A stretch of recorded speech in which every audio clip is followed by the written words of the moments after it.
Bom dia, pessoal. Eu sou o Davi Tenório. A gente está mais uma vez aqui no Open Heartcast, nosso podcast para conversar um pouquinho de cirurgia cardíaca e alguns temas relacionados. Hoje, e como sempre, eu estou aqui acompanhado do meu co-host, o Lucas Cardoso, o preceptor da residência de cirurgia cardiovascular aqui da Universidade de São Paulo. E aí, Lucas, como é que você está? Fala, Davi. E aí, hoje temos um convidado especial, né? Você Né? quer apresentar o Matheus?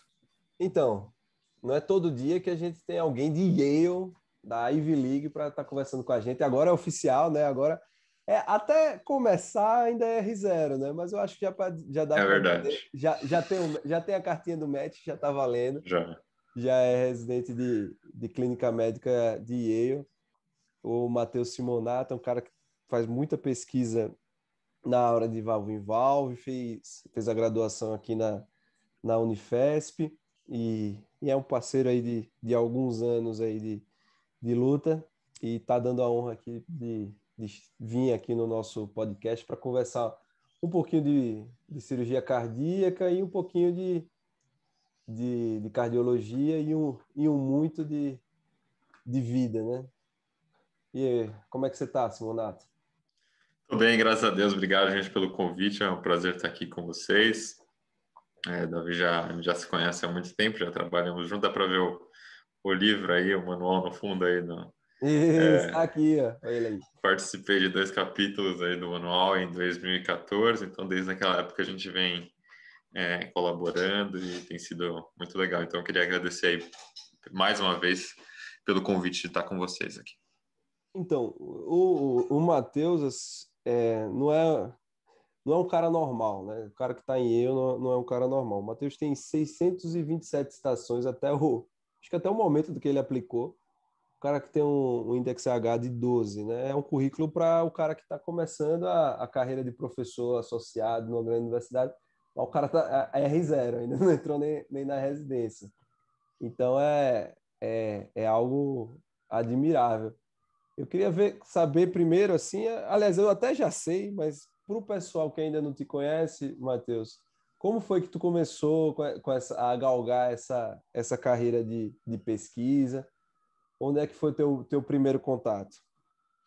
Legal. Então, dando uma visão geral, entrei na Faculdade de Medicina na Escola Paulista em 2012. E logo que eu entrei na escola, contando um pouco da minha história para vocês, meu pai, em 2009, ele teve uma dissecção de aorta, né? Ele teve uma dissecção de aorta e ele foi tratado, enfim, fizeram tratamento por stent endovascular para ele na época, está bem, está vivo até hoje. E isso me deixou bem interessado na área de cirurgia cardíaca, de inovação, novos devices. E aí, logo que eu entrei na faculdade, tinha uma oportunidade de uma bolsa de estudos que estava sendo oferecida na época, que você poderia já procurar um mentor no primeiro ano de faculdade. Era uma espécie de um PIBIC, um pouco mais rudimentar, assim, chamava de Jovens Talentos para a Ciência. Esse era o nome que eles davam na época. E aí, logo que eu recebi a aprovação para essa bolsa, eu fui atrás de um mentor de pesquisa e a primeira pessoa com quem eu fui falar foi o Dr. Enio, lá da escola. Então, isso foi 2012 e ele já estava chegando na hora de ter a aposentadoria dele como professor titular. E aí ele me recebeu super bem e ele meio que encaminhou, na verdade, para o Dr. Honório, né? Esse foi o caminho. Ele falou, conversa com o Honório e vai trabalhar com ele, ver o que ele tem para fazer. Então, já nessa época, desde o primeiro ano de faculdade, eu ia para o consultório do Dr. Honório para acompanhar as consultas, ele explicava os casos. No começo eu não entendia muita coisa, depois ao longo do tempo foi entendendo mais e sempre tendo interesse de participar das coisas que estavam acontecendo na disciplina. Então, nessa época, o que estava muito forte era a Inovare, né, a válvula da Braille, que muita coisa aconteceu lá na escola com essa válvula. Uma das oportunidades que eles me deram lá foi de fazer o segmento dos pacientes inovarem lá da escola. Então, por volta de uns 100 pacientes que a gente tinha, fazia as ligações, aplicava o KCCQ nesses pacientes e ia fazendo o segmento. Em 2013 surgiu a oportunidade de ir para o Canadá fazer o Ciências Sem Fronteiras, né? E o pessoal da disciplina de lá da escola deu muito apoio e eles me colocaram, eu decidi que eu ia para o Canadá, para Vancouver, e eles me colocaram em contato com o pessoal do St. Paul's Hospital. O St. Paul's Hospital é um dos centros pioneiros no mundo de TAV, né, de tratamento da válvula da doença da estenose aórtica por meio do transcatéter. E lá que foi desenvolvido o acesso transfemoral, foi o primeiro lugar que fizeram transfemoral. Então, era um lugar assim que acontecia muita coisa, muita pesquisa, e eles sempre recebiam gente de fora para aprender, enfim, a implantação de válvula e tudo mais, com o Dr. John Webb, que era o chefe lá do serviço. E quando eu cheguei lá, eu tive a oportunidade de conhecer uma pessoa que na época era um fellow do Webb, que foi o Danny DeVere, que é um médico israelense, que já estava nos Estados Unidos há um tempo, depois veio para o Canadá para fazer esse treinamento lá no St. Paul's, e ele tinha um registro, nós temos um registro de um procedimento que chama Valve-Involve. Eu imagino que a gente tem todo tipo de gente ouvindo aqui, até pessoal mais novo. Então, o Valve-Involve consiste de você fazer o implante de uma válvula transcatéter dentro de uma válvula cirúrgica biológica que não está funcionando mais, né? Então, isso pode ser feito em todas as posições, todas as válvulas, inclusive, principalmente na válvula aórtica, que é onde tem mais experiência. Inclusive em sequência, né? Uma depois da outra. Pois dá também para fazer isso. E aí eu comecei a participar do registro, né? No começo, organizando tabela, entrando em contato com novos hospitais para participar, e ao longo do tempo isso foi se desenvolvendo e aí já a gente chega até hoje. Boa. E aí, Luquinhas? Eu queria dizer que o Davi me passou um breve currículo bem resumido, entre aspas, né, do Matheus, e realmente impressionante, uma pessoa que ainda está começando a carreira e já tem diversas premiações e além de uma série de publicações com grande impacto, né? Acho que o Davi foi até modesto aí na apresentação. Tem muita coisa ainda que o Matheus já produziu em pouco tempo. Tem pouco tempo que ele saiu da faculdade, né? Já produziu tanta coisa. Minha pergunta seria, qual seria a publicação que você acha que ele trouxe assim para esse ambiente da pesquisa, né? Que ele iniciou, e qual seria a que você acha que lhe deu mais impacto nesse meio de publicações?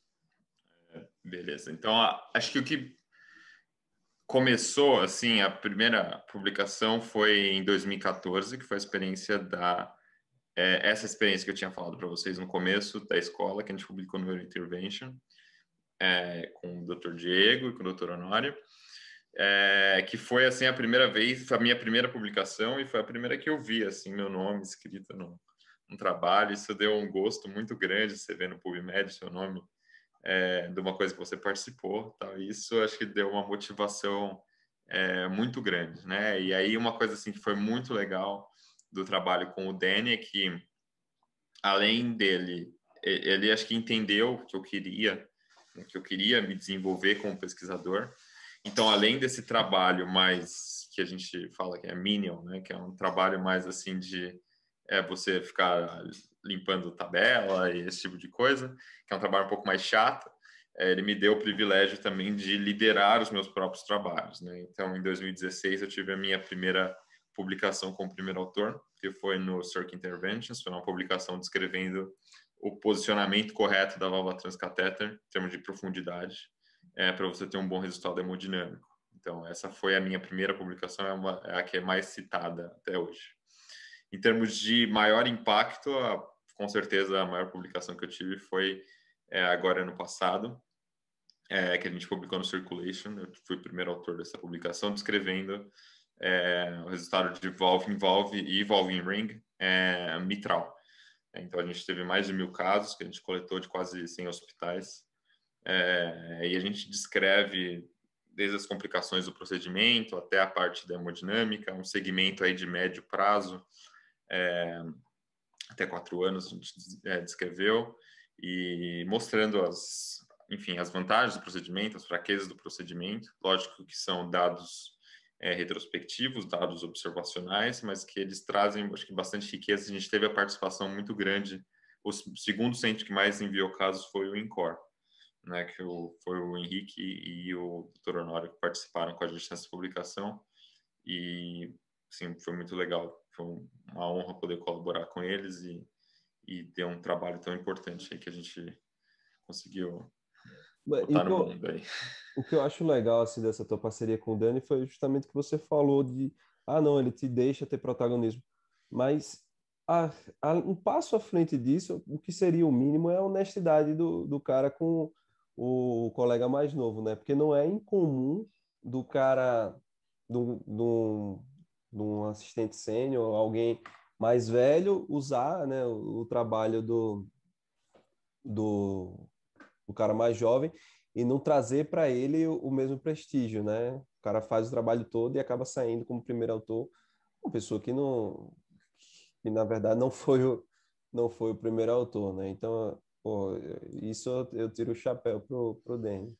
Essa questão acadêmica da ordem, assim, é uma coisa muito complicada, né? A gente sabe como isso acaba funcionando na prática muitas vezes.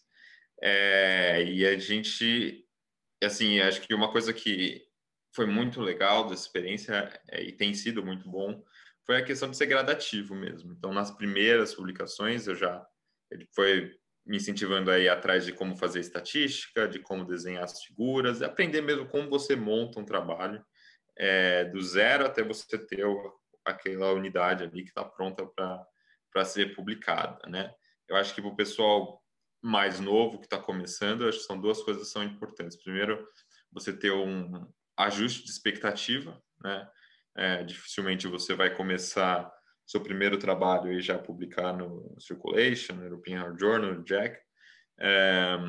E dificilmente também você vai ser o primeiro autor nesse primeiro trabalho, justamente porque o cara que está começando, ele não vai escrever, dificilmente ele vai escrever o primeiro trabalho que está pronto para publicação, assim, né? É uma questão de experiência que demora um tempo, né? Você tem que ter o apoio do mentor. Eu tive o apoio do mentor para escrever aquele primeiro trabalho que eu escrevi, e aquilo passar pelo back and forth, ele ir e voltar, você às vezes não entende por que o trabalho não tá bom, né? Você não tem a capacidade de ver, de enxergar, e aí se você 3, 4 anos depois disso, você olhar para aquele primeiro trabalho que você escondeu, você entende, entendi por que precisou de tanta revisão, de tanto back and forth. E a segunda coisa, olhando isso 3, 4 anos para frente, é a persistência, né? Você não largar de mão, assim, não, você continuar ali insistindo, e as pessoas, quando elas veem que você é uma constante, que você está sempre, isso para qualquer coisa, que você está sempre ali tentando participar dos trabalhos, que você está sempre ali no centro cirúrgico, olhando, querendo aprender, querendo ver. Isso estou falando do pessoal mais novo, eu não fui para cirurgia cardíaca, não vou dizer Por um como erro, funciona né? na residência, porque eu não sei. Pois é, depende da perspectiva que você olha, mas assim, como aluno, né, que é a experiência que eu posso passar, você tá ali presente, sendo uma constante, as pessoas estão sempre te vendo, sabe o seu nome, é daí que você vai se desenvolver, é daí que as pessoas vão querer te ajudar. Agora, se você é aquele cara que você sabe que tem um prazo, você não entrega no prazo, a pessoa precisa falar com você no final de semana, precisa falar com você no feriado, e você não está ali, é difícil de acessar, não vai para frente. Infelizmente, isso é a realidade dos fatos, assim, como as coisas funcionam, né? A gente, às vezes, não é tão popular você falar e nem ouvir isso, mas, assim, eu trabalhei muito final de semana, muita noite, muitas férias, isso não tem remuneração. Hoje que eu acabo recebendo para fazer pesquisa, depois de muito tempo trabalhando, mas assim, é um trabalho voluntário, é um trabalho de amor, é uma coisa que você faz porque você quer ver ali aquela coisa se desenvolver, e é uma das sensações que eu mais gosto, ver aquele paper pronta, e, pô, tá lindo isso aqui, a figura bonita, a mensagem. Isso é muito bom, eu gosto muito. Então, assim, qualquer coisa que você vai fazer, você tem que fazer com amor, com vontade e perseverança, e você chega lá. Com certeza. E você falou que esse registro, o Dan de Vila já tinha esse registro antes, você recebeu esse convite para participar. Como é que foi Já. esse convite e de que maneira você tem colaborado no desenvolvimento desse registro? Então, quando eu cheguei lá, o Danny já tinha por volta isso, a parte aórtica era um pouco mais desenvolvida. Ele tinha por volta de 400 casos, se eu não me engano. Já tinha uma publicação, se eu não me engano, em 2012 no Circulation. E quando eu cheguei lá, ele estava com uma publicação para sair no JAMA, 2014. Esse foi o maior paper que o registro publicou, 2014 no JAMA, paper muito citado, aí, nem faço ideia quantas, deve ter 400, 500 citações. Paper muito citado. Que foi um dos papers mesmo que definiu assim, o que é o Valve-in-Valve, citado até hoje. E quando eu cheguei lá, já tinha uma coisa um pouco estruturada, assim. Hoje em dia a gente tem mais de 3.500 casos de aórtico e de mitral, 1.100, 1.200. Mas na época ainda era uma coisa mais incipiente, organizado em tabela, de Excel, era uma coisa que ainda precisava de um pouco de refinamento, né? Como aconteceu o convite, na verdade não foi meu convite, eu cheguei no Canadá, eu queria fazer pesquisa, eu não sabia, eu era muito novo. Quando eu cheguei no Canadá, eu tinha 19 anos. Então, eu não sabia exatamente como as coisas funcionavam, sabia que eu tinha que estar lá, que eu tinha que aparecer de alguma forma. E eu não conhecia direito a questão do St. Paul's, como funcionava isso. Então, quando eu cheguei lá, que eu descobri que o St. Paul's era um hospital muito importante. Então, foi uma coisa que foi meio coincidência divina, assim, porque Vancouver não era a minha primeira opção, Vancouver era a minha terceira opção, na verdade. Eu queria ir para ou McGill, aqui em Montreal, ou Toronto, e eu não fui aceito em nenhuma dessas duas, eu fui aceito em Vancouver, então foi para lá que eu fui e calhou de ser o melhor centro dessa área. Então, às vezes você acaba precisando um pouquinho de sorte aí para as coisas darem certo. Mas quando eu cheguei lá, isso era janeiro de 2014, eu mandei e-mail pro Web, falando que eu era estudante de medicina do Brasil, que eu tinha acabado de chegar lá, que eu estava fazendo intercâmbio, que eu tinha interesse de participar em projetos de pesquisa. Ele não entendeu exatamente o que eu queria, ele achou que eu era um cardiologista já, e que eu queria fazer um fellow. Assim, uma coisa mais estruturada, e assim, isso é uma coisa que, né, precisa de um tempo de planejamento. Então, o que ele me falou foi exatamente isso. Não, esse ano eu não consigo te receber, você precisa vir ano que vem, eu já tenho outros fellows aqui. Tá, beleza. Foi um pouco de insistência e tal, e não deu certo com o Web, diretamente com ele. Mas aí o Diego Gaia, lá do São Paulo, ele eu falei com ele, ó, preciso de ajuda aqui, me ajuda, preciso conseguir alguma coisa. E aí ele conhecia o Danny Dvir, ele mandou um e-mail pro Danny.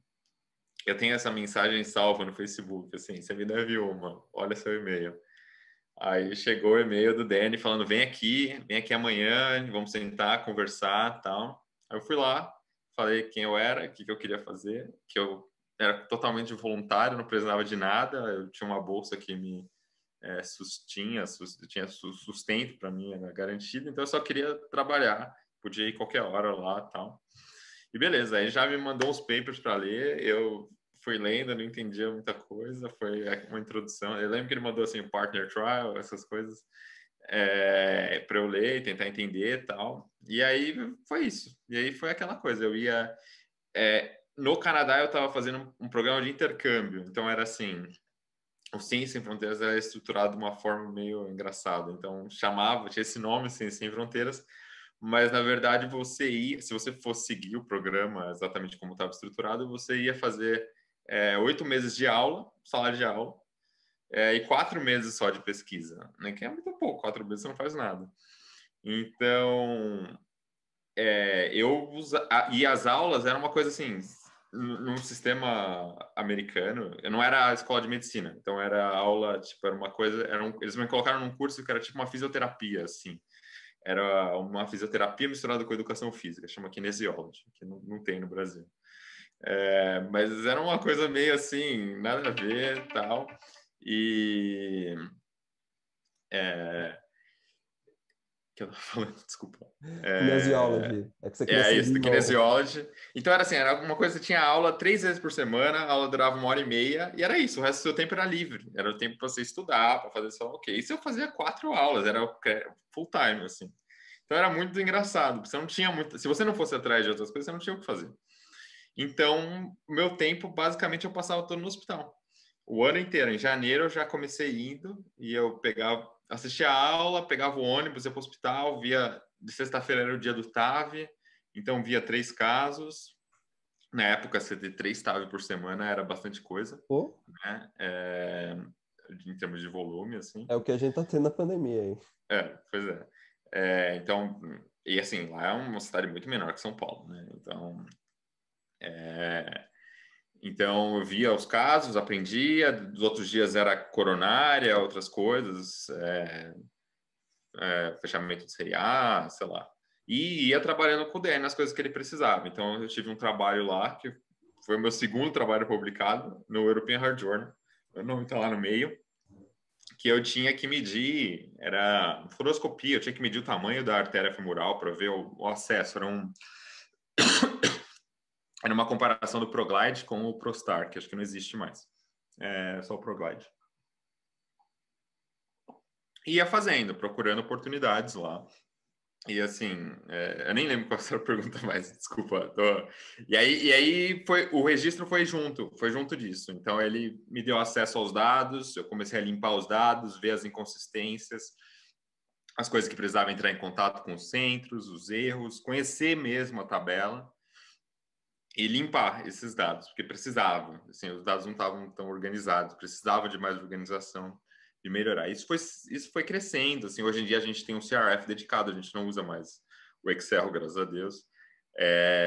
Mas aquele Excel lá serviu, a gente fez muita coisa com ele. Então foi muito bom, foi muito útil.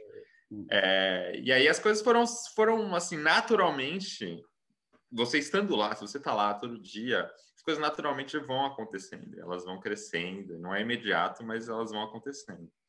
Então, quando chegou o final do ano de 2014, eu estava voltando para o Brasil, e aí o Danny falou, eu já trabalhei com gente antes, quando a pessoa volta, assim, acaba sendo mais difícil, às vezes perde o trabalho. Eu falei, não, bicho, a gente vai continuar, eu vou continuar. A gente vai fazer por Skype, remoto, a gente vai continuar, e a gente continuou. Então, na verdade, isso foi o segredo do sucesso dessas publicações que vocês veem aí no Google Scholar. A gente já está com mais de 800 citações, índice H de 15. Essas coisas a maior parte foi durante a faculdade que eu publiquei, né? Então, foi, assim, questão de continuar durante o terceiro, quarto, quinto, sexto ano, trabalhando e publicando, indo para congresso. Eu ia para o congresso 2 vezes por ano. Na escola sempre foram muito legais comigo, eu sempre consegui liberação para ir para esses congressos, então foi muito legal, assim, foi uma experiência única, foi maravilhoso. E falando em durante a faculdade, você também conseguiu fazer uma coisa que é muito raro de conseguir durante a faculdade. Eu sei porque eu também tentei fazer durante a faculdade, só consegui fazer depois, que são os steps. Consegui ter o ICFMG Certificate durante a faculdade, pelo menos o step 1 durante a faculdade te abre muitas portas. Eu sou um pouco mais velho que ti, a gente meio que se sincronizou, acho que eu devia estar no segundo, eu já devia estar quase formando, quando a gente começou a conversar mais. Mas eu não lembro bem como é que foi essa transição. Quando é que foi que você decidiu, não, vou fazer os steps, e quando começou a estudar mesmo? E lembrando Então, que o Matheus não vai contar, mas o Matheus é a das maiores notas, acho que é a maior média dos brasileiros, acho que ninguém tem a média igual a dele. Eu sei que tem o Fernando Vascular, que eu acho que tá pau a pau com você no Step 1, mas acho que a média, juntando os três, a sua deve ser um pouco maior que a dele. Na verdade, como eu falei para vocês, essas coisas vão acontecendo, elas vão se desenvolvendo aos poucos. Então, o Danny fez todo o treinamento dele em Israel. Ele fez os steps só durante a faculdade. Lá é muito mais comum, né? Muita gente de Israel sai e vem para os Estados Unidos fazer um fellowship, alguma coisa. E ele, quando eu estava indo embora do Canadá, ele falou: por que você não faz os steps? Você vem para cá, você faz seu treinamento aqui. Eu já tinha olhado, quando eu entrei na faculdade no primeiro ano, eu tinha olhado o First Aid e tal, achei muito difícil e odiei. Quando eu vou... no primeiro ano, né? Aí, quando eu voltei para o Brasil, eu já estava no terceiro, eu já estava um pouco mais maduro. E aí eu comecei a olhar com esse estímulo e aí eu decidi que eu ia prestar na metade... Eu comecei a estudar na metade do terceiro ano para o Step 1. E eu fiz o Step 1 em outubro de... Não, minto. Isso, outubro de 2016. Foi quando eu fiz, né? Então, foi mais ou menos 1 ano e 3 meses aí de preparação. E realmente, como você falou, isso abre muita porta, né? Então, foi aí que eu decidi que eu ia pro... Deu muito certo, né? Como você falou, graças a Deus, deu para ter uma nota muito boa. E aí que eu decidi, não, vou embarcar com isso aqui de cabeça. E uma coisa acabava estimulando a outra, né? Então, fazer a pesquisa me estimulava a fazer o STEP, e fazer o STEP ter ido bem estimulava a melhorar o application para ter mais pesquisa. Então, porque são as coisas que mais contam aí na residência. Aqui nos Estados Unidos acaba sendo um tripé de você ter notas boas, você ter experiência clínica aqui nos Estados Unidos, você vir durante a faculdade ou depois, e você ter publicação. Isso ajuda muito aqui, abre muita porta. Então, isso acabou prosseguindo, indo bem, e aí 2016 eu fiz o Step 1, 2018, no sexto ano, eu fiz o CK. Então, logo em julho ou junho de 2018 eu fiz o CK, logo depois eu já vim para cá para os Estados Unidos para fazer as minhas rotações no internato aqui, uma parte delas, né? Chegou a fazer o CS? Não, o CS eu não tinha grana para fazer durante a faculdade. Então, o CS eu fui fazer em janeiro desse ano. Janeiro do ano passado, 2020. Eu vim para os Estados Unidos para fazer o meu fellowship. Aí, no primeiro mês, eu fui para a Flórida fazer o curso lá. E fiz em Atlanta e já comecei a trabalhar aqui. Isso muito legal o CS é muito caro, né, bicho? Fez com a Mrs. Rowley, o Zymedos ou Fiz não? com a Rowley, fiz Um dos últimos, coitado, deve ter quebrado. Um dos últimos, bicho, coitado, velho. Dos professores. Para quem não sabe, a Rowley é professora de um cursinho lá do Zymedos e ela recruta numa cidade onde todo mundo vai se aposentar, os velhinhos para dar aula pra gente. Aí é bem legal. Quando eu falo inglês, o meu sotaque alagoano fica maior ainda. E aí eu fui fazer uma fonoaudióloga para tentar remover um pouquinho do sotaque. Nossa, minha fonoaudióloga devia ter uns 95 anos, cara. Eu conheço a mulher. Mas ela é super efetiva, cara. Eu adorei. É super útil. Os velhinhos da cidade inteira estão lá. Cobra cara, hein, bicho? Se ela não se aposentou ali com aquele negócio, não se aposenta mesmo. Mas coitada agora, né? Agora tá ruim. Acabou cash cow. Acho que uma coisa muito legal que o Matheus falou nesse relato todo é como esse intercâmbio ele foi divisor de águas, né? Porque ele abriu as portas também para você pensar nessa possibilidade de fazer os steps, né? Para fazer a formação no exterior. E eu posso falar também por uma breve experiência própria e também por ter acompanhado a trajetória do Davi, que acho que foi lá pelo quinto, sexto ano que a gente pensou, acho que a gente deveria estudar para os steps. Davi foi mais a fundo e chegou também a revalidar o diploma nos Estados Unidos. E eu, a priori, tive a primeira impressão que você teve quando pegou o First Aid. Ele falou, esse negócio é muito chato. e é muito difícil também, porque dentro da faculdade a gente não tem esse direcionamento, né? A nossa cabeça é um pouco fechada, assim. Então, acaba que a gente deixa passar toda a nossa formação acadêmica e quando tem sorte, você vai atentar para isso já no final da faculdade, então você já está no internato, já está nas rotações de prática, e daí você vai pensar em fazer Step 1, né? Para quem não conhece Step 1, você vai voltar a estudar anatomia, histologia, patologia, matérias bem básicas e que eles exploram de uma maneira bem detalhada. Então, você vai ter que voltar ao básico e costuma ser bem difícil. E, na verdade, o que a gente tem visto, na verdade, é que boa parte das pessoas já estão nem estão na faculdade, já são médicos formados, cirurgiões, que em certo momento da carreira falam, acho que eu quero sair do Brasil, vou para os Estados Unidos. Então, imagina, a pessoa não está nem mais na faculdade, o cara já está na prática diária, na sua especialidade, tem que voltar a estudar anatomia, histologia, patologia, bioquímica, é uma coisa bem complicada. Então, também nesse seu relato, essa experiência do intercâmbio lhe trouxe também para estudar um pouco mais cedo, eu acho que também foi benéfico, né? Então, tem ganho de todos os lados aí. Não, foi essencial ter feito assim, porque ter feito durante a faculdade facilitou a minha vida de várias formas. Primeiro, você tem mais saco, né, bicho? Você tá ali, você tava no terceiro pro quarto ano, então eu já tava indo para... O Step One, ele vai ter essa parte básica, bioquímica e tal, mas ele também tem um pouco de clínica, né, assim, coisa, patologia, uma coisa que você acaba tendo no terceiro, quarto ano de faculdade, um básico, assim, de clínica. Então, estudar para aquilo ali, ajudava a estudar para a faculdade, e aí ficava tudo uma coisa só, na verdade. E aí isso ajudou também a ir bem e não ter que voltar, pô, o cara 5 anos de formado, que nem você falou, o cara já é especialista, cirurgião, o cara vai ter que voltar a estudar o ciclo de crédito, que é de matar, né? Sacal total, então não tem condição nenhuma. Agora melhorou um Ciclo pouco de a crédito pegou situação. pesado, chega deu uma dor. Não. Cara, tem um amigo meu que dá aula, que deu aula, tem umas aulas gravadas dele de bioquímica, você começa a ver aquilo, cara, já dá uma dor de cabeça. Sai daqui, tira isso da minha frente, entendeu? Mas assim, até, cara, nesse intercâmbio, até minha mulher eu conheci, cara, a gente casou. Então até minha esposa eu conheci no intercâmbio, foi tudo. Mudou minha vida totalmente esse ano em Vancouver. Então eu recomendo. Se você puder, se o governo bancar para você, é melhor ainda. Eu não garanto Dá a para fazer um esposa, filme, mas né? o resto... Pois é. Dá para fazer um filme, uma biografia Dá do para seu fazer, intercâmbio. bicho. Dá para fazer. Oi, e como é que você tá aí em Nova York? Você tava fazendo um Research Fellow aí em Nova York, não é isso, cara? Como é Exatamente. que tá aí, como é que estão aí as coisas? Então, eu vim, essa história desse Research Fellow começou, então, vocês veem, né? Como tudo, na verdade, é uma coisa só. Não tem nada separado. Então, tudo é uma coisa só. Então, num desses congressos que eu vinha foi em Paris, era o PCR, que ainda tem aí todo ano e tal. Não ano passado, né? Nem esse ano por causa da pandemia, mas deve ter aí ano que vem. Um desses congressos, se não me engano, acho que foi 2015, 2016.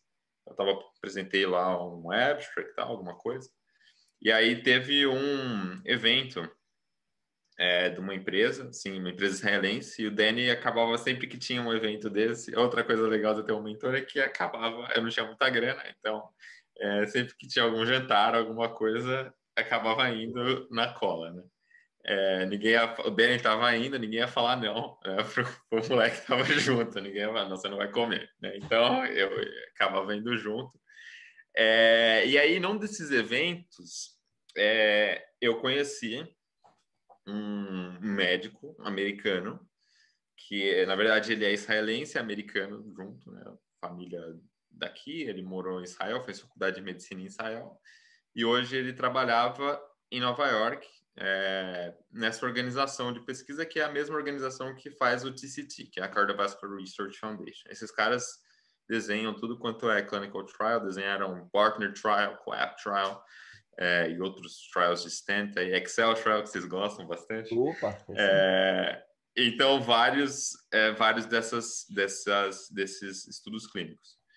E aí eu conheci esse cara, o cara é israelense, e aí a gente começou a conversar como que era a vida em Nova York, como era a vida em São Paulo, tal. Conversa normal, no jantar. Beleza. Passou mais um ano, o PCR do ano seguinte, ou era TCT, sei lá. Vi o cara de novo, um outro jantar. Começando a conversar, você tá com o Danny ainda? Tô. E aí era um jantar, assim, de uma empresa israelense de novo, então eles ficaram a noite toda conversando em hebraico, eu não falo hebraico. Então, tava ali só nos comes e bebes e tal, e ouvindo, de vez em quando eu via meu nome, assim, Matheus, lá, lá, lá, e os caras conversando, e o Danny falando alguma coisa para ele. Sei que alguns dias depois o cara veio me perguntar quais eram meus planos, esse médico israelense, não o Danny, o Ori, meu chefe, quais eram meus planos para o futuro. Eu falei que eu queria fazer residência nos Estados Unidos, que eu já estava fazendo os steps, já tinha feito step 1, eu queria me desenvolver, não sei o quê. E aí ele me ofereceu, isso em 2016, 2017, sei lá. Me ofereceu para depois de eu me formar, eu ir para Nova York para ficar com eles lá, trabalhando no CRF, participando do desenho de estudos e tal. Beleza, mas aí quando 2016, pô, isso é uma coisa, né, teórica. Eu não sabia se eu ia nem me liberar do exército, tinha essas questões aí burocráticas que eu falava pro cara. E aí todo ano a gente ia se encontrando. Em 2017, 2018, 2019, ele sempre lá conversando, vamos lá, vamos lá pro CRF e tal. Beleza. Aí chegou a hora, bicho. Eu tava me formando, me perguntou, você quer ir? Eu quero. Então beleza. Então vamos. Você se prepara que 2020 a gente vai. Beleza. E aí, ao longo do ano, fomos conversando e tal. Já planejei que eu ia fazer esse fellowship e durante o ano do fellowship eu já ia aproveitar que eu estava nos Estados Unidos para aplicar para residência e aí fazer as entrevistas. Num ano normal, eu não sabia como ia ser o ano, mas num ano normal, você faz as entrevistas viajando, né? Então seria vantajoso já morar aqui nos Estados Unidos para você ter uma base aqui, em vez de ter que ficar indo e voltando do Brasil. Então, comecei o fellowship em fevereiro do ano passado. Trabalhei um mês no escritório, que é um mega escritório na Broadway, em Midtown. E aí, um mês depois, fechou tudo, né? Então, eu fiquei mais ou menos 1 ano e 2 meses trabalhando de casa aqui em Nova York. Podia ter feito tudo de São Paulo, mas foi muito bom morar aqui, porque a cidade é maravilhosa, eu gosto muito de morar aqui. E a gente trabalhou com todo tipo de coisa, desenho de estudo, projetos acadêmicos, consegui continuar fazendo coisas do Vivid, fizemos muita coisa e também entrevistei para as residências, tive muito apoio do CRF, dos meus chefes, escreveram cartas fantásticas e aí a gente deu tudo certo para o match. Agora eu estou transicionando, na verdade. Minha casa eu não vou mostrar para vocês aqui, mas tá cheia de caixa, a gente está se mudando quarta-feira que vem, então daqui a uma semana a gente está indo para New Haven, vamos deixar Nova York, fica mais ou menos 100 quilômetros aqui, para a gente ir para nossa próxima etapa aí. Boa, e eu que eu aguarde. Mas, cara, eu também morei em Nova York um tempo até preparando para os steps, morava ali na 92. E como é que foi, velho, viver em Nova York nesse momento, em meio à pandemia? As imagens que eu recebi dos colegas que estão fazendo residência aí eram assustadoras, assim, de caminhão frigorífico e tal nas ruas. Cara, Como é que foi esses dias, foi cara? maravilhoso, bicho. Eu adorei morar aqui, na pandemia mesmo. Eu não estava no hospital, então o meu trabalho era remoto, eu trabalhava de casa, no escritório. Não estava vendo paciente. A quarentena aqui foi relativamente tranquila comparada com o que vocês viveram no Brasil. Não teve toque de recolher no nível... Assim, fecharam os restaurantes, fecharam museus, essas coisas, mas não era proibido andar na rua, ou tinha horário para voltar para casa, isso nunca teve aqui. E assim, a gente gosta muito da cidade. Eu moro em Astoria, que é um bairro perto é o bairro dos brasileiros aqui, em Nova York, que é um bairro bem perto de Midtown, bem perto de Manhattan, fica 10, 15 minutos de metrô de Manhattan. Mas é um bairro muito tranquilo, só prédios pequenininhos, assim, um aluguel um pouco mais barato, você anda na rua bem tranquilo, tem bastante parque, verde. Foi muito bom, mesmo na questão da pandemia, assim, aí aos poucos as coisas começaram a abrir de novo, os museus abriram, então a gente aproveitou primeiro para fazer as coisas que era tudo de fora, os parques, depois deu para ir nos museus, tal. Eu tinha ficado em Nova York um tempo só antes para fazer um subai aqui, então não conhecia tanto a cidade. Mas assim, mesmo durante a pandemia foi um privilégio ter morado aqui, porque eu gostei muito, minha esposa gostou muito. E Uhum. assim, agora a gente aqui a questão da vacinação está indo muito bem, então eu já estou vacinado, ela já está vacinada, então as coisas estão, graças a Deus, prosseguindo bem aqui. Então eu não tenho o que reclamar. Foi um privilégio, essa experiência única poder morar nessa cidade, que é uma cidade tão famosa, tão grande, e num ano assim que acho que ninguém nunca vai esquecer, né? É inesquecível. Mas sim, o que você falou é verdade, assim, aqui pegou muito forte. Eu não vi porque eu não estava no hospital, mas sim, pegou assim, foi uma das cidades que foi mais atingida no mundo, assim, na primeira onda. A segunda não foi, eu não lembro de ter sido tão forte. Já estavam bem preparados, né? O pessoal foi pego meio de surpresa assim no começo, mas na segunda já estava tudo meio esquematizado em termos de material, infraestrutura, então o pessoal já estava um pouco mais preparado. Agora as coisas aqui estão, a vida está um pouco normal, assim, já está se falando nas notícias de tirar as máscaras, pelo menos no outdoors, né, andando na rua. Os restaurantes já estão abertos, essas coisas. Ainda não voltaram shows, essas coisas, mas muita coisa está aos poucos, está voltando. Então, é um privilégio. Legal. E só falando um pouquinho mais da parte do Research Fellow, até para quem estiver escutando, tiver interesse, talvez aplicar fora, não só nos Estados Unidos, como também em outros países. É claro que o ano passado foi um ano totalmente atípico e não serve como modelo para os próximos, mas como que se dá essa rotina do Research Fellow? Primeiro, como que você faz o application, né? Você já vai com uma linha de pesquisa, você mostra o seu interesse, e aí durante o Fellow você vai desenvolvendo outras linhas, como é que funciona? E como é que é o dia a dia? Você acorda, você já tem uma série de atribuições a fazer, leituras e pesquisas? Então, em termos, acho que tem dois jeitos aí de você começar, né? Tem o jeito que eu fiz e tem o jeito que a maior parte das pessoas vai fazer. Por que tem dois jeitos? Em geral, quando você vem para um fellowship assim, quando você está vindo pela primeira vez, você não é remunerado, né? Então, você vai ter que ter o seu próprio recurso financeiro para se bancar. Então, eu conheço várias pessoas que vieram para cá e nesse começo aí, até pelo menos uns 6 meses, a pessoa vem e ela se banca como voluntária, né? E aí depois, um certo tempo, quando ela vai mostrando o serviço, as pessoas vão conhecendo ela, aí surge dinheiro de algum lugar para dar um salário. Eu não, eu tive o privilégio de, como eu já trabalhava com pesquisa por mais de 5 anos, já tinha as publicações, já tinha experiência, e aí eu fui contratado, tinha uma posição específica que eles pegam. Em geral, eles contratam gente um pouco mais velha do que eu, pessoal. Os meus outros fellows, colegas, já são hemodinamicistas. Uma é hemodinamicista, o outro é ecocardiografista. Mas como eu já tinha essa experiência durante a faculdade, isso ajudou muito para eu chegar aqui num patamar um pouco melhor. Em termos de application, assim, para o pessoal que não tem experiência, que é a maior parte, o que eu recomendaria é que tente fazer alguma coisa no Brasil para você ver se é isso mesmo que você quer, se você gosta. Se você tem o privilégio de estar num centro maior, estar na Unifesp, no São Paulo, ou estar no Unicor, que vai ter alguma oportunidade maior de pesquisa.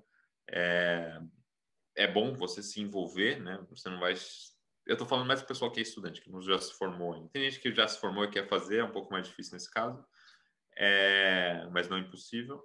Mas assim, você ter alguma vivência é bom, é importante, né? E aí, para a parte de candidatura, não vou saber dizer, não existe não é uma coisa formal, assim. Cada lugar tem o seu esquema. Então, nesse lugar que eu estou, não tinha um lugar para você aplicar, por exemplo. Eu entrei porque eu conheci o cara ao longo dos anos, ele me ofereceu a vaga. Durante o meu sub-internship que eu fiquei aqui no Sloan Kettering, eu fiquei um mês aqui, eu tive um dia que eu fui visitá-los no escritório, eles me entrevistaram, levei um currículo e tal, mas foi isso, foi uma coisa muito informal, assim, né? Se você não tem essa experiência, se você não tem publicações, mas quer fazer mesmo assim, tem como se bancar, primeiro, tenha como se bancar um tempo, junto uma grana para você se financiar, pelo menos uns 6 meses. E aí, você precisa mandar e-mail, bicho, mandar e-mail para professores, pessoas que você tem interesse em grandes hospitais. Então, você vai lá na Cleveland Clinic. Você está procurando o cara que quer fazer pesquisa em, sei lá, cirurgia de Ross. Você procura o cara lá, o cara que faz cirurgia de Ross, acha o cara lá. Ou procura a pessoa que está fazendo cardiopatia estrutural, o cara que mexe com válvula mitral, com válvula tricúspide, com aórtica. Manda e-mail pro cara. Ó, meu nome é fulaninho de tal, sou do Brasil, tenho interesse de passar um tempo nos Estados Unidos, trabalhando como voluntário, eu queria saber se tem a possibilidade de você me receber no seu serviço, tal. Aí você faz isso 250 vezes, aí procura para a gente ir ao longo do país inteiro. 2, 3 caras vão te responder e um deles você vai. Entendeu? É mais ou menos assim que funciona. Eu passei por essa experiência quando eu vim para Vancouver. Foi mais ou menos então, aí que eu não tinha nada de grande expressão. Já tinha alguma experiência pequena no Brasil, mas nada de... Nunca tinha escrito um paper. Então, aí foi uma coisa um pouco diferente, né? Mas eu já tinha o privilégio de ter um próprio sustento. Então, cada um é uma coisa que exige bastante planejamento, né? Em termos de rotina, a minha rotina aqui é muito, muito tranquila, assim. Eu tenho bastante flexibilidade em termos de horários, então eu acordo... antes eu acordava um pouco mais cedo, porque eu tinha que ir para o escritório, mas como eu estou em casa, acordo 8 da manhã, tomo café, e aí começo, vejo o que eu tenho no dia. Eu não sou uma pessoa... Eu tenho uma organização na minha cabeça, assim, as coisas que eu tenho que fazer. Eu não tenho agenda, eu não tenho to-do list. Eu sei mais ou menos o que eu tenho que fazer e aí eu faço. Então, hoje, por exemplo, eu tinha que revisar 2, 3 papers para um projeto que a gente está fazendo. Ontem eu tinha que terminar um paper, acabou surgindo uma outra coisa. Anteontem também tinha que terminar uma revisão. E aí, tem dia que tem muita coisa para fazer, que aí você começa 8 da manhã e acaba 2 da manhã, acaba 8 da manhã, acaba 2 da manhã do dia seguinte. Tem outros dias que é mais tranquilo, 3, 4 horas da tarde você já meio que terminou, dá uma volta, consegue, às vezes volta à noite, faz mais alguma coisa. Então é legal, a gente acaba tendo uma flexibilidade, assim. Nesse estágio, assim, que você tá, as pessoas, elas meio que esperam que, aqui nos Estados Unidos, eles querem ver trabalho. Então eles esperam que você tenha a responsabilidade, organização, que você entregue os resultados. Ninguém vai ficar te cobrando se você trabalhou 8 horas, bateu o cartão. Não é assim. Você tem que entregar as coisas com um nível aceitável de qualidade, e com esmero, com excelência, e aí ninguém vai te encher o saco. Então, é mais ou menos essa a rotina. Uma rotina bem tranquila, agora que está acabando, está um pouco triste, porque vai começar a residência e aí vai ser um pouco mais Isso. pesada. Mas foi bom ter um ano mais tranquilo, assim, que deu Welcome to para real descansar um life. pouquinho. Pois é. Or welcome to Welcome to hell, né? real life. Depende de como vai ser. Mas, cara, se você, pelo que a gente conversou um pouco e pelo que a gente já se conhece, time management é o seu forte, né? Você consegue fazer várias coisas ao mesmo tempo. Vamos ver se na residência Vamos você ver. vai manter o padrão, mas eu não tenho muita dúvida quanto a isso, não. Bom, cara, a última coisa que eu ia te perguntar, acho que foi um dos motivos até que a gente tentou marcar esse podcast, foi do estudo que você me mandou meio que en passant, assim, no Instagram, sobre como é que está se comportando os resultados de pacientes com estenose aórtica grave durante o COVID. Tem como você dar um pouquinho, uma explicaçãozinha de como foi esse registro, quais foram os resultados desse paper? Legal. Então, isso foi uma ideia que a gente teve em março do ano passado, quando estava pegando forte a pandemia na Itália, em Nova York, estava bem forte. Eu acho que no Brasil ainda não estava tão pesado, mas na Itália estava muito. Lembro que na Itália estava muito forte. Aí a gente teve a ideia de meio que leverage a estrutura que a gente já tinha do registro de pessoas que a gente conhecia, de hospitais, para tentar estudar um pouco como estava se comportando esses pacientes, né, os pacientes de doença valvar, porque a grande questão é que no início da pandemia a palavra de ordem foi suspender tudo, né? Então estavam suspendendo todas as cirurgias, todos os procedimentos, na expectativa, na tentativa de evitar que esses pacientes tivessem contato com o Covid. Depois isso mudou totalmente, e que agora a gente tem que fazer os procedimentos. E a gente queria entender como esses pacientes estavam se comportando. Então, a gente montou um CRF simples, um Case Report Form simples, eu e o Danny, com os principais desfechos importantes. Fizemos uma submissão de ética lá em Israel e entramos em contato com os nossos colegas. Então, a gente conseguiu juntar 26 hospitais, 9 países diferentes, inclusive o Brasil, a BP, Fernanda Mangione mandou uns casos para a gente. E aí a gente tinha como desfecho primário nesse estudo a mortalidade de 30 dias, né? Então a gente conseguiu coletar 136 pacientes com doença valvar grave. Por volta de 90% deles eram confirmados, PCR, e os outros 10% era pela imagem ou epidemiológico, principalmente os pacientes italianos, né, que a gente teve uma resposta grande desses centros, porque na verdade, como estavam ganchando os procedimentos, acho que o pessoal estava bem disponível para preencher dado e tal, e a gente teve uma resposta muito grande dos italianos. Então, por volta de metade desses casos eram de estenose aórtica, 74 casos, né, de estenose aórtica grave. A gente só queria ver esses pacientes, porque esses pacientes eles têm indicação cirúrgica ou transcatéter em geral, né? Então, assim, era uma época totalmente diferente. A pandemia ela foi se desenvolvendo, né, ao longo do tempo. Então, nessa época, por exemplo, 75% dos nossos pacientes foram tratados com cloroquina, né? Então, isso no mundo todo, né? A gente teve pacientes da França, pacientes da Itália, alguns pacientes dos Estados Unidos, alguns pacientes de Israel, e foi uma conduta muito comum no começo. Isso também mudou totalmente, mas isso para ver como a gente pegou um momento interessante, né? Que a gente estava naquela época que ninguém sabia direito o que tinha que fazer, né? A gente tinha pacientes bem idosos, 80 anos era a média desses pacientes com certas doenças crônicas, hipertensão, 1/3 dos pacientes tinha doença renal crônica ou diabetes. E a maior parte dos pacientes foram tratados de maneira conservadora, né? Não receberam. Mesmo pacientes tendo critério, tendo pelo menos aí critérios ecocardiográficos, né, para você tratar como estenose aórtica grave, a maior parte dos pacientes foi tratado conservativamente, né, pelo menos naquele momento. Então, a gente teve, dos 74 casos, a gente teve 13 pacientes que passaram por troca valvar, 11 pacientes passaram por TAV, 2 pacientes passaram por cirurgia, né? E os pacientes tiveram um tratamento que correu rapidamente, assim, por volta de 3 dias depois da admissão. A maior parte dos nossos pacientes foram admitidos, esses pacientes, com exceção de um paciente, todos os outros foram hospitalizados. E aí tiveram várias justificativas, né? Então a gente perguntou, para quem não operou, por que vocês não operaram? Então 60% das equipes falaram, de 60% dos pacientes, a justificativa foi que eles acreditavam que não haveria benefício clínico em operar naquele momento, né? E os outros 40% disseram mesmo que iam atrasar a cirurgia até no momento que tivesse um pouco mais confortável, ou seja, talvez teriam feito em outro momento. Então, a gente teve uma mortalidade bem alta nesses pacientes, 42% em 30 dias. Então, foi uma mortalidade extremamente alta nessa população em geral. Mas uma coisa que a gente viu, que foi muito interessante, foi que pacientes que passaram por cirurgia valvar aórtica tiveram uma mortalidade mais baixa, né?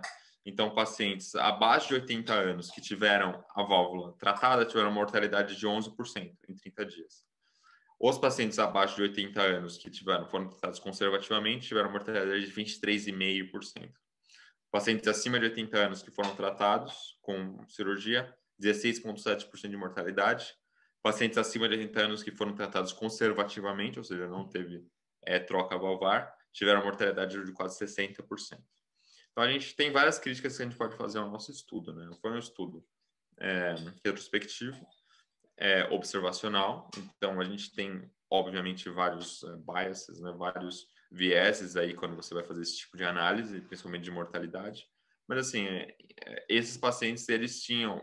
A gente tem no trabalho uma tabela demonstrando as características de base, assim, em termos de doenças crônicas, de idade, esses pacientes estavam bem matched, assim, não dá para notar uma diferença tão grande em termos de gravidade, assim. Então, a gente tem alguma confiança de que tem algum sinal aí de uma coisa importante. E para a gente, pelo menos na minha interpretação, é uma coisa que faz total sentido, né? Se você for pensar a pressão fisiológica que gera para um paciente você ter uma estenose aórtica grave, não sendo tratada, e ao mesmo em cima disso você adicionar um COVID que exigiu hospitalização, você tem um problema muito grave para o paciente, né? E esse paciente, numa situação normal, ele já teria indicação de cirurgia. Então, cirurgia auditável, né, de intervenção. Então, você tem uma questão bastante complicada aí.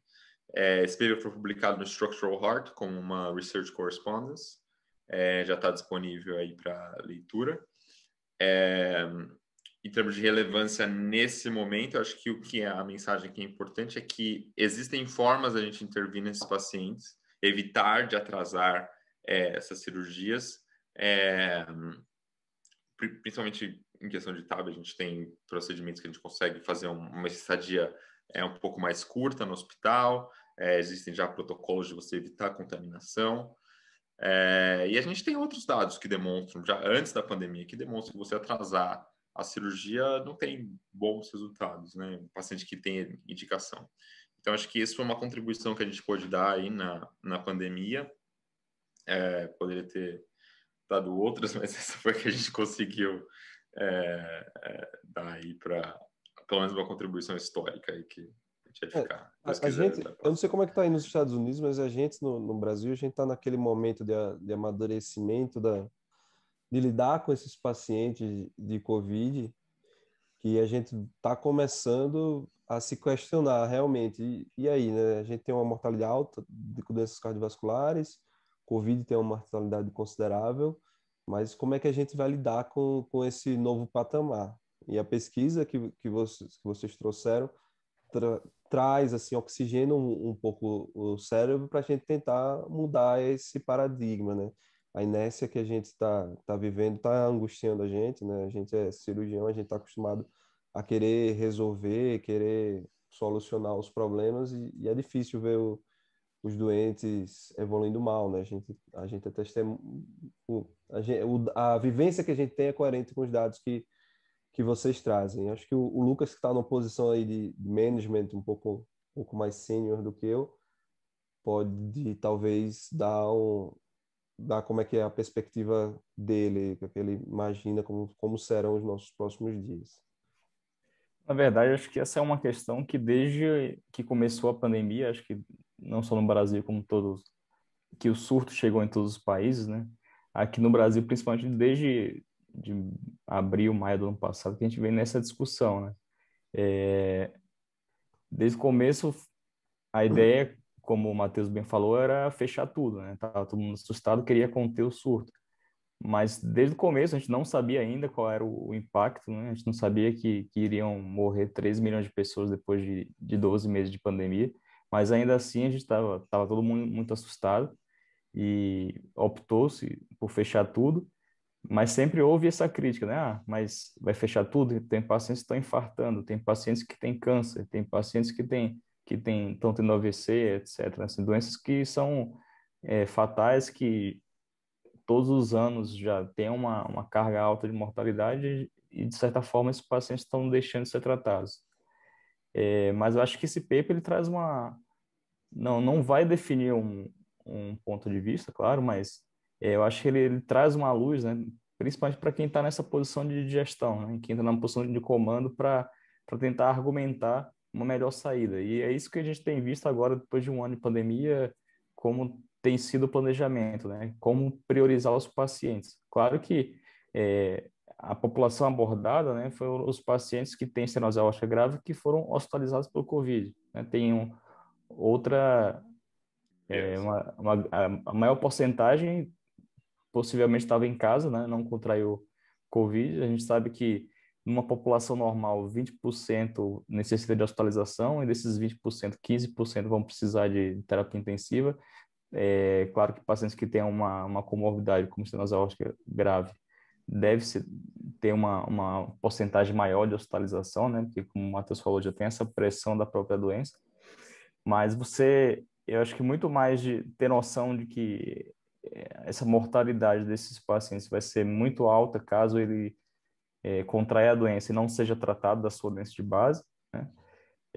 Como também saber que você pode contribuir para a resolução dessa enfermidade transitória, que é o COVID, tratando a doença estrutural da válvula, né? Assim, A ideia inicial é, não vou operar um paciente com Covid até por proteção da equipe, para não disseminar doença, etc. Embora agora a gente tenha toda a estrutura, né? A gente consiga, dentro do centro cirúrgico de hospital, a gente tem todas as áreas que a gente tem direcionado para pacientes Covid, com toda a proteção e proteção individual, equipamentos. Então, eu acho que é uma coisa muito plausível, né? A gente ter essa noção de quando tratar esses pacientes, né? Que é uma população muito, muito delicada, assim, né? Boa. Não existem soluções fáceis, né? Essa pandemia não é para amadores, cara. Acho que angustiou e todo mundo tem sofrido um pouco com isso. No teu rodízio em Yale, você vai ter algum rodízio Covid? Que os R1s da gente, o pessoal já tá louco para mandar para os convidados, cara. Eu ainda não recebi meu calendário, imagino que... Assim, o programa aqui o chefe é um pneumologista. Então, na verdade, foi o contrário. Começou mal.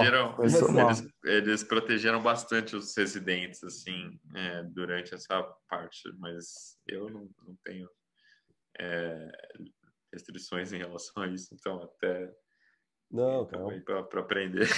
Não, a oportunidade de aprendizado é maravilhosa. Todo mundo, eu garanto a você que depois de um ano, você pegar o pool geral dos médicos brasileiros, o que a galera está sabendo hoje de ventilação mecânica e de intubação, nossa senhora. Não, e outro dia eu dei um plantão numa UTI não Covid, né? Só pacientes, entre aspas, tranquilos, né? Angina instável, pacientes com pós-operatório cirúrgico e foi um plantão totalmente tranquilo, eu não tive que entubar ninguém, não tive que pronar ninguém, então, isso que seria um plantão normal há um ano atrás, eu nem lembrava como era, né? E ainda assim é um plantão que não é tão fácil, né? Mas, como o Davi falou, acho que o Covid veio para forçar quem tinha algum déficit nessa parte de ventilação mecânica e terapia intensiva a se aprofundar mais. Acho que, de certa forma, também trouxe um ganho secundário para os médicos, né? Todo mundo ficou um pouco mais especialista aí. Não, o nível de discussão da gente antes começava com titulação de PIP, né? Semana passada o Luquinha estava me perguntando a fórmula de fração de espaço morto, meu amigo. Onde é que você vai estudando isso? Tipo, a nossa cabeça abriu o mundo e é assim, né? A gente vai encontrando dificuldade e vai achando solução. A vida do médico é essa. Bom, Matheus, cara, que alegria de a gente conversar de novo. Acho que tá cada vez mais difícil, o tempo vai cursando e a gente fica cada vez mais difícil de se encontrar, mas a gente vai criando oportunidades para se falar e obrigado mais uma vez por ter aceito o nosso convite aqui, pela paciência, a conversar um pouquinho da tua história e das tuas pesquisas. Obrigadão, cara.